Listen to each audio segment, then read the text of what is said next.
Hi అండి. చాలా మంది ఎప్పటి నుంచి అడుగుతున్నారండి, ఫ్రంట్ పార్ట్ ఏ సైజు వాళ్ళకి ఎంత డాట్స్ తీసుకోవాలి, హైట్ ఎంత తీసుకోవాలి, మనకి ఇక్కడ ఉక్సు పట్టి దగ్గర నుంచి మెయిన్ డాట్ కి ఎంత తీసుకోవాలి, ఫ్రంట్ పార్ట్ హైట్ ఎంత తీసుకోవాలి, అవన్నీ కూడా ఈ రోజు వీడియోలో క్లియర్ గా ఎక్స్ప్లెయిన్ చేస్తాను. ఆల్రెడీ నేను హ్యాండ్స్ అదే విధంగా నేను బ్యాక్ పార్ట్ కూడా మొత్తం కూడా రెడీ చేసి పెట్టానండి. ఆల్రెడీ వీడియోస్ కూడా వచ్చేస్తాయి మీకు. తర్వాత వచ్చేసి ఫ్రంట్ పార్ట్ కోసమే స్పెషల్ గా ఎందుకు తీస్తున్నానంటే మీకు అడిగిన డౌట్స్ అన్ని కూడా దీంట్లోనే క్లియర్ చేద్దామని. సో ఫస్ట్ అయితే మనం తీసుకున్న బ్లౌజ్ కి అసలు క్రాస్ కటింగ్ తీసుకుంటే సరిపోతో లేదో చెక్ చేస్తాను. సరిపోయేటట్టే ఉంది. సో ఇప్పుడు చూడండి, ఇది వచ్చేసి క్రాస్ కటింగ్ స్ట్రైట్ కటింగ్. మన బ్లౌజ్ లో రెండు ఉంటాయి. ఫస్ట్ వచ్చేసి క్రాస్ కటింగ్, తర్వాత వచ్చేసి మనకి స్ట్రైట్ కటింగ్. ఇప్పుడు ఈ బ్లౌజ్ ఉంది, ఈ బ్లౌజ్ నేను ఫ్రంట్ పార్ట్ ఉంది కదా, ఫ్రంట్ పార్ట్ ఇలా ఓపెన్ చేసేసుకుని డాట్ వచ్చింది కదా, ఈ డాట్ దగ్గర నుంచి ఇలాగ పట్టేసుకుని ఈ షోల్డర్ వరకు ఇలా లాగుతున్నాను. ఓకేనా, రబ్బర్ లాగా సాగుతుంది. చూడండి ఎలా సాగుతుందో, ఇలా క్రాస్ గా ముడతలు వస్తున్నాయి చూసారా.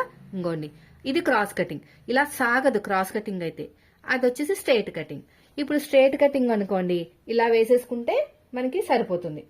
మన క్లాత్ ఎక్కడైతే అడ్జస్ట్ అవుతుందో అక్కడ. క్రాస్ కటింగ్ అనుకోండి, ఎప్పుడైనా సరే ఈ కోరాసు క్రాస్ కటింగ్ అన్నా స్ట్రైట్ కటింగ్ అన్నా ఓపెనింగ్స్ మన వైపుకు ఉండాలి. ఇలా కోరాస్ అనేవి మన వైపుకు ఉన్నాయనుకోండి, ఇక్కడ గీతల్లాగా రాదనమాట. ఫ్రంట్ పార్ట్ లో ఇలా గీతల్లాగా వస్తుంది, చంక దగ్గర నుంచి నెక్ వరకు అంటారు కదా, అలా రాదు. ఇప్పుడు క్రాస్ కటింగ్ కాబట్టి కోరస్ నా వైపు వేసాను, ఫోల్డింగ్స్ అనేవి మనకి అవతల వైపు పెట్టేశాను. ఇలా క్రాస్ గా వేసుకోవాలి. ఓకేనా, ఇలా క్రాస్ గా వేసుకుని చూసుకోండి ఇది అంతా కూడా కరెక్ట్ గా వస్తుందా లేదా అనేది, ఇది షేప్ అంతా ఇక్కడ దాకా వస్తుందా లేదా అనేది. సో లేకపోతే కొంచెం దింపుకోవాలి ఇలా కిందకి. నాకైతే ఫ్రంట్ పార్ట్ హైట్ వరకు అయితే కరెక్ట్ గా వచ్చేస్తుందండి. చూడండి కింద వరకు ఉంది కదా ఇది క్లాత్. సో సైడ్ కి జాయింట్లు పడతాయి, తర్వాత చూద్దాం. ఫస్ట్ అయితే మనం బ్యాక్ పార్ట్ ని ఎంత బాగా కట్ చేసుకుంటే ఫ్రంట్ పార్ట్ అనేది అంత బాగా రెడీ అవుతుంది. ఇది పిల్లర్ లాంటిది, బ్యాక్ పార్ట్ అనేది బ్లౌజ్ కి పిల్లర్ లాంటిది అనమాట. సో ఇప్పుడు వచ్చేసి నేను బ్యాక్ పార్ట్ ఎలా ఉందో అలాగే మార్కింగ్ వేస్తాను. నేను ఏ మాత్రం కూడా మార్కులు చేయను. ఇక్కడ చూసుకోండి అన్ని కూడా కరెక్ట్ ఉన్నాయో లేవో. సో ఇలాగా బ్యాక్ పార్ట్ ఆధారంగానే మొత్తం కూడా ఇలాగా మార్కింగ్ వేస్తా ఉంటా. ఇలాగా చూడండి నెక్ దగ్గర, ఓకేనా, నెక్ దగ్గర ఇక్కడ చూడండి, ఇక్కడ కూడా అంతే. ఇక్కడ రౌండ్ తిరిగే చోట మన మెథడ్ ప్రకారం సైడ్ జాయింట్ వైపుకి ఒక 1/2 ఇంచ్ అనేది ఎక్స్ట్రా తీసుకుంటాను. తర్వాత వచ్చేసి ఈ ఫ్రంట్ పార్ట్ వీపు పార్ట్ ఉంది కదా, అక్కడ స్ట్రేట్ గా ఒక లైన్ వేసేస్తాను. స్ట్రేట్ గా లైన్ వేసిన తర్వాత ఇక్కడ 3 చోట్ల మార్కింగ్ వేసుకోవాలి. ఇక్కడ ఈ స్టార్టింగ్ కర్వ్ స్టార్ట్ అవుతుంది చూడండి, అక్కడ ఎండింగ్ అవుతుంది చూడండి, అక్కడ ఈ 3 చోట్ల మార్కింగ్ వేసుకుంటే మీకు ఫ్రంట్ పార్ట్ లోతు తీసుకుంటానికి ఈజీగా ఉంటుంది. తర్వాత వచ్చేసి హైట్ ఇక్కడ మాత్రమే ఉంది మనకి, ఇంకెక్కడ లేదు, అక్కడ ప్లేస్ లేదు, కొద్దిగా జాయింట్లు పడతాయి. ఓకేనా, ఇది తీసేస్తా, మనకి పని అయిపోయింది దీంతో. ఇక్కడ షోల్డర్స్ కావాల్సిన ఖర్చు ఎంత అయితే మీరు పట్టుకుంటారో కటింగ్ లో అంతే పట్టుకోవడం అనేది స్టిచ్చింగ్ లో కూడా ఉండాలి. ఇది బాగా గుర్తుపెట్టుకోండి. దగ్గరగా ఉంటే స్కేల్ తోనే కొట్టేదాన్ని మీరు గానీ ఎక్కువ గానీ పట్టుకుంటే, ఎందుకంటే ఫ్రంట్ పార్ట్ జారిపోతుంది. సో ఇక్కడ చూడండి, నేను ఎంత అయితే పట్టుకుంటానో అంతే పెట్టుకుంటున్నా, ఇంకెక్కువ పెట్టుకోవట్లేదు. చూడండి నాకు ఇంతే పట్టుకుంటాను, నేను అంతే పెట్టుకుంటున్నాను.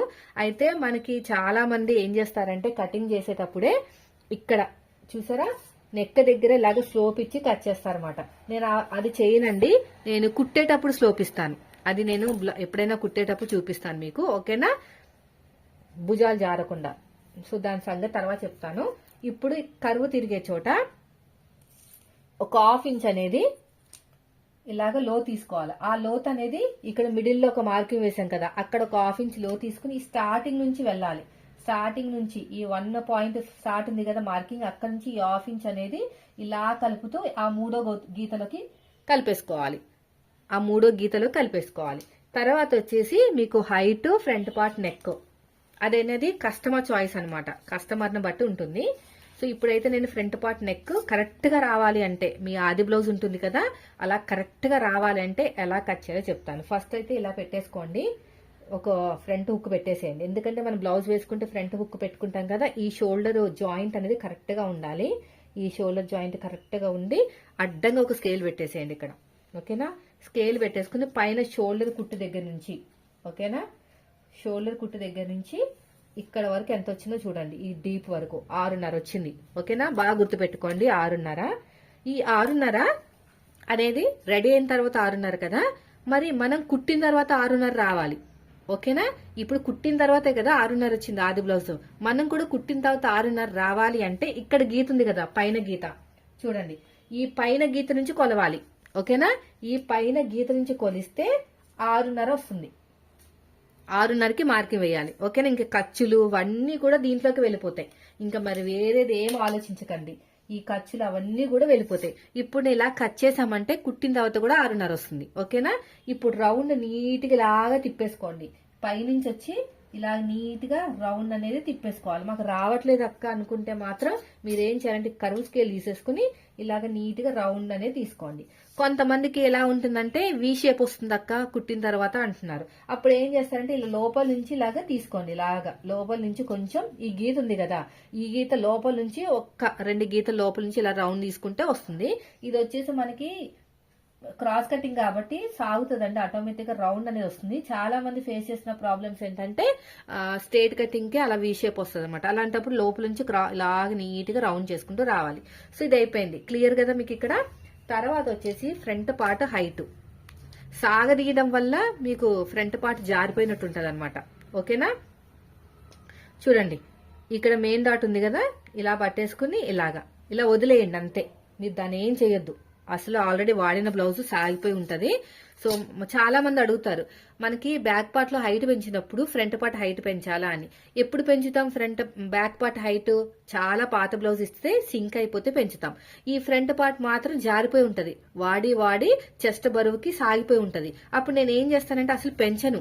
మీకు అంతగా పెంచాలనుకుంటే 1 గీత 2 గీతలు పెంచుకోండి అంతే. నేనైతే అసలు పెంచనండి, అసలే జారిపోయి ఉంటది కదా సాగిపోయి. క్రాస్ కటింగ్ అయితే నేనైతే పెంచను, బ్యాక్ పార్ట్ లో షేప్ బెల్ట్ దగ్గర పెంచుతాను.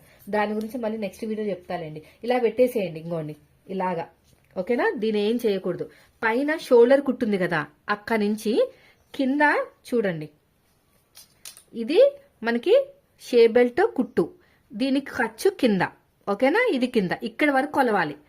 ఈ షోల్డర్ కుట్టు దగ్గర నుంచి ఇక్కడ వరకు కొలవాలి. ఓకేనా, ఇలా పెట్టేసుకుని నీట్గా చూడండి, ఇలా పెట్టేసుకుని పైన షోల్డర్ కుట్టు దగ్గర నుంచి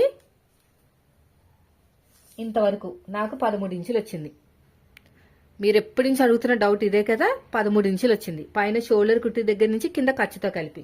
సో నేను అదే మార్కింగ్ వేస్తా. పైన షోల్డర్ కుట్టిన తర్వాత ఎక్కడ వస్తుంది? ఇక్కడ కింద వస్తుంది, పైన కాదు కింద వస్తుంది. కింద మార్కింగ్ నుంచి 13 ఇంచులకి ఇక్కడ మార్కింగ్ వేస్తాను. ఇప్పుడు నాకు స్ట్రేట్ గా లైన్ రావాలి, దీంతో వేస్తే మనకి ఛాన్సెస్ తక్కువ ఉంటాయి, స్ట్రేట్ గా వచ్చే ఛాన్సెస్. కాబట్టి నేను ఏం చేస్తానంటే ఎల్స్కి వెళ్ళి ఇక్కడ స్ట్రేట్ గా లైన్ ఉంది కదా, దీనికి టచ్ అయ్యేటట్టు ఇలా పెట్టేసుకుని ఇలాగ స్ట్రేట్ గా లైన్ వేసేస్తాను. సో అయిపోయింది, క్లియర్ కదా. ఏ సైజు బ్లౌజ్ అయినా సరే మీరు ఇక్కడ నెక్ కింద నుంచి ఇక్కడ నుంచి ఇలా పట్టుకుని కింద నుంచి 2 హుక్స్ కి మార్కింగ్ వేసుకోవాలి. డాట్ కావాల్సిన ఖర్చు, కింద ఖర్చు, ఈ పైన ఖర్చు అన్ని వెళ్ళిపోతాయి. అర్థమైంది కదా, అన్ని కూడా దీంట్లోకి వెళ్ళిపోతాయి. కింద నుంచి 2 హుక్స్ కి మార్కింగ్ వేసుకుంటాయి. ఇప్పుడు చూడండి, ఇక్కడ నుంచి 2 హుక్స్ నాకు చేతితోటి టచ్ చేస్తుంటే కనిపిస్తుంది అనమాట, అందుకని ఫింగర్ పెడతాను. ఒక మార్కింగ్ వేయండి. ఓకేనా, అయిపోయింది. వేసిన తర్వాత ఇక్కడ నెక్ దగ్గర ఒక 1/2 ఇంచ్ అనేది వదిలేయండి. ఓకేనా, నెక్ దగ్గర ఒక 1/2 ఇంచ్ అనేది వదిలేసి ఎంత పొడుగు వచ్చిందో చూడండి, ఎందుకంటే డాట్ కోసం అన్నమాట. సో నాకు 4.1 వచ్చింది, అంటే ఒక 2 మీద ఒక హాఫ్ గీత అనమాట. ఏం అవసరం లేదు, ఒక 2కి మార్కింగ్ వేస్తే సరిపోతుంది. పొడుగు వచ్చేసి చెప్తాను, ఇది ఒక మార్కింగ్ వేసి పెట్టుకోండి. ఇది వచ్చేసి మనకి 35 సైజు బ్లౌజ్ అండి, 35.5 సైజు బ్లౌజు. అంటే మనకి 32 నుంచి 35 వరకు చిన్న సైజు బ్లౌజ్ అంటాము. 35 దాటేసిన తర్వాత మనకి 39 వరకు మీడియం సైజు, 40 వచ్చిందంటే పెద్ద సైజు అంటాం, మనం బాగా పెద్ద సైజు అని. 35.5 అంటే మరీ అంత పెద్ద సైజు కాదు, అలా అని చెప్పేసి మరీ చిన్న సైజు కాదు. సో మన చిన్న సైజు కింద కూడా కన్సిడర్ చేయొచ్చు. 2.5కి మార్కింగ్ వేసుకోవాలి.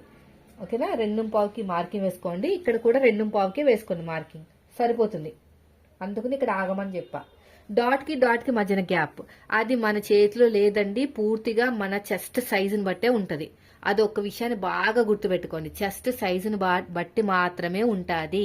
పదే చెప్తాను. చాలా మంది యూట్యూబ్ లో చేసి టైలరింగ్ నేర్చుకునే వాళ్ళు చేసే పెద్ద పొరపాటు, నేను చేసిన పొరపాటు కూడా అదే. అందుకని ఎవరు కూడా ఇంత అంత అని పెట్టకూడదు, సైజుని బట్టి. మీకు అంతగా తెలియకపోతే బాడీ మెజర్మెంట్ లో మిడిల్ చెస్ట్ ఎంత ఉందో, చెస్ట్ ఎక్కడ ఉంటుందో అక్కడ చూసుకోవాలి. అర్థమైంది కదా. ఇక్కడ చూడండి, ఇక్కడ 1 ఇంచ్ వచ్చింది. వీళ్ళకి చెస్ట్ ఎక్కువ అన్నమాట, అంటే మీడియం, ఎక్కువ కాదు మీడియం. 1 inch 1 inch. ఇది మన చెస్ట్, మనం ఎక్కడైతే చెస్ట్ ఉంటుందో ఆ సైజుని బట్టి మాత్రమే డాట్ ఉంటుంది. తక్కువ పెడితే టైట్ అయిపోతుంది, ఎక్కువ పెడితే లూజ్ అయిపోయి జారిపోయినట్టు లూజ్ గా ఉంటది అనమాట. అది మీకు అర్థమైంది అనుకుంటున్నాను. హైట్ అనేది షేప్ని బట్టి ఉంటదండి. అది పూర్తి కస్టమర్ చాయిస్, మన చేతిలో ఏమీ లేదు. షేపులు పెంచడాలు తగ్గించడాలు మనం చెయ్యకూడదు అనమాట. ఓకేనా. ఇక్కడ చూడండి, ఇక్కడ మనం ఖర్చుతో కలిపి మార్కింగ్ వేసుకోవాలి ఇక్కడ. ఓకేనా. హైట్, ఈ హైట్ ఎంత వచ్చిందో చెప్తాను. ఖర్చుతో కలిపి 3.1 వచ్చింది. సో ఇప్పుడు ఇలాగా మొత్తం కూడా ట్రయాంగిల్ షేప్ ఇచ్చేసేయండి. ఇది అయిపోయింది. మనం ఇక్కడ ట్రయాంగిల్ వస్తేనే రౌండ్ గా నీట్ గా అప్పుడు బ్లౌజ్ అనేది ఉంటుంది. ఈ రెండింటిని బేస్ చేసుకుంటూ మూడోది ట్రయాంగిల్ వచ్చేటట్టు చూసుకోండి. అంతే, ఇంకేం లేదు. కుట్టేటప్పుడే మనం ఏమన్నా ఇలా పట్టుకుని కుట్టుకోవాలి. ఇలా డాట్లు వేస్తాం కదా, ఇలా పట్టుకుని కుట్టుకోవాలి. సో అంతేనండి. ఇక్కడ షేప్ ఇచ్చేయండి ఇలాగా. సైడ్ జాయింట్ అయితే ఇప్పుడు నేను అతుకు వేసిన తర్వాత బ్యాక్ పార్ట్ మీద పెట్టిన తర్వాత కట్ చేస్తాను. నేను షేప్ బెల్ట్ అయితే ఇప్పుడు ఎలాగైతే మార్కింగ్ వేసామో సేమ్ అదే విధంగా కటింగ్ చేసేసుకుందాం. ఓకేనా. అర్థమైంది అనుకుంటున్నాను. ప్రతిదీ కూడా మనం కస్టమర్ బ్లౌజులు కుడితే వాళ్ళకి నచ్చినట్టే కుట్టాలి తప్ప మనకి నచ్చినట్టు కుట్టకూడదు. ఫ్రంట్ పార్ట్ లో నేను చేసిన పెద్ద పొరపాట్లు ఏంటంటే, వాళ్ళకి ఎలా చెప్తే అలా కట్ చేసేసేదాన్ని. యూట్యూబ్ లో ఎలా చెప్తే అలా కట్ చేసేదాన్ని. అలా కట్ చేస్తేనే బ్లౌజులు సెట్ కావండి. పూర్తిగా కస్టమర్ చాయిస్. యూట్యూబ్ లో టైలరింగ్ నేర్చుకునే వాళ్ళు ప్రతి ఒక్కరు చేసే పొరపాటు ఇది, నాతో సహా. నేను చాలా బ్లౌజులు అలాగే చెడగొట్టాను. కస్టమర్ బ్లౌజులు కాదు, నా బ్లౌజులే. తర్వాత కస్టమర్ బ్లౌజులు కుట్టిన తర్వాత వాళ్ళే చెప్పేవారు అన్నమాట, నాకు ఇలాగ ఇష్టం లేదు, నాకు అలాగ ఇష్టం అని. అప్పుడు నాకు అర్థమైంది మనం చేసిన పొరపాటు ఏంటో. ఇక్కడ ఒక చిన్న టక్ ఇచ్చేసేయండి, ఇక్కడ టక్ ఇచ్చేసేయండి, ఇక్కడ టక్ ఇచ్చేసేయండి. ఇక్కడ ఒక మార్కింగ్ వేసుకోండి, ఇక్కడ ఒక మార్కింగ్, ఇక్కడ ఒక మార్కింగ్. అర్థమైంది కదా. ఇప్పుడైనా మీకు ఎప్పుడైనా సరే మన కస్టమర్ చాయిస్ ని బట్టే మనం కటింగ్ ఉంటుంది. ఓకేనా. మన ఇష్టం నచ్చినట్టు అది కట్ చేయకూడదు, కుట్టకూడదు కూడా. షేప్ బెల్ట్ అంటారా, బ్యాక్ పార్ట్ మీద ఫ్రంట్ పార్ట్ పెట్టేసుకుంటే తెలిసిపోతుంది ఇలాగా. సో మనకి ఒక 3 ఇంచులైనా రావాలి, లేకపోతే పాత ఒక 3 అయినా రావాలి. అలా వస్తేనే బ్లౌజ్ అనేది బాగుంటుంది అనమాట. ఇక్కడ చూడండి, నేనైతే ఒక పాత ఒక 3 ఇంచులు పెడతాను. మనకి ఖర్చులు అన్ని పోగా కిందకి 3 ఇంచులు కదా, ఇదేమో కుట్టిన తర్వాత 3 ఇంచులు రావాలంటే కింద దీనికి ఖర్చు కావాలి కదా, కిందకి మార్కింగ్ వేసుకోండి. ఓకేనా. అర్థమైంది కదా. కిందకి మార్కింగ్ వేసుకుంటే మనం కుట్టిన తర్వాత పైకి వస్తుంది. ఇలా నేను క్రాస్ గా వేసేస్తున్నాను ఇలాగా.